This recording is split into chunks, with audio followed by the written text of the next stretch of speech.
So we have the function f of x is equal to x to the sixth minus 3x to the fifth.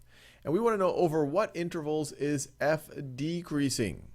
And we're going to do it without even having to graph y equals f of x. And the way we do that is we look at the derivative of f with respect to x and think about, well, when is that less than 0? If the rate of change of f with respect to x is less than 0, well, over those intervals, it will be decreasing. So let's first take the derivative. So f prime of x is going to be equal to, just use the power rule here, it's going to be 6x to the fifth power minus 5 times 3 is 15, x to the, let's decrease that exponent by 1, x to the fourth power. And so let's think about when this is going to be less than 0. Over what intervals is 6x to the fifth minus 15x to the fourth less than 0? So let's see, we could factor out a 3x to the fourth. So 3x to the fourth times, so if we factor out a 3x to the fourth here, we'll just be left with a 2x minus 5 is less than 0. Did I do that right? Let's see, if I were to distribute it, 3 times 2 is 6, x to the fourth times x is x to the fifth. 3 times 5 is 15, and x to the fourth. Yep, that's right. So if I'm taking the product of two things, and I want it to be less than 0, well, there's only one way for that to happen, is that one, or I guess you could say there's two ways for that to happen. Either the first thing is positive and the second is negative, or the first is negative and the second is positive. And so let's do that. So either 3x to the fourth is negative and 2x minus 5 is positive, or, and let me just put the or in a separate color here, or 3x to the fourth is positive and 2x minus 5 is negative.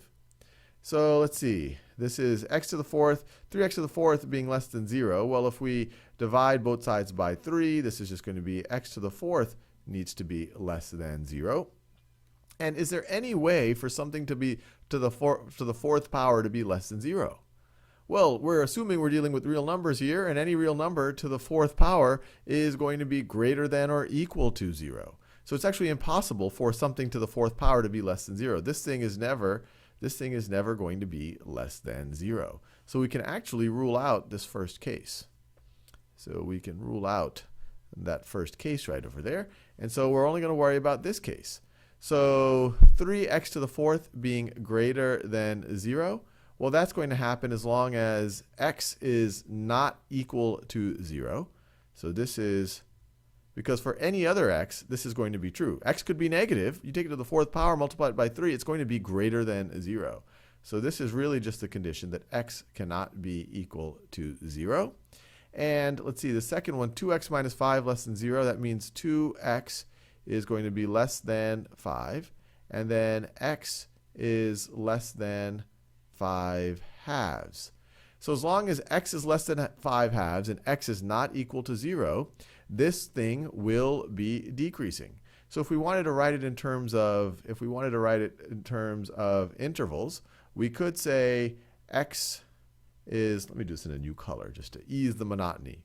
So we could say that, I'm having trouble picking a color.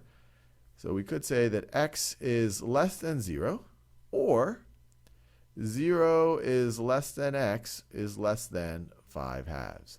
So x is less than 0, this is all the negative values, and then we're essentially just excluding 0 and then going all the way to 5 halves. And remember, all I did is I said, well, when is our first derivative negative? Because if the first derivative is negative, then the rate of change of f with respect to x is negative, or f is decreasing as x is increasing.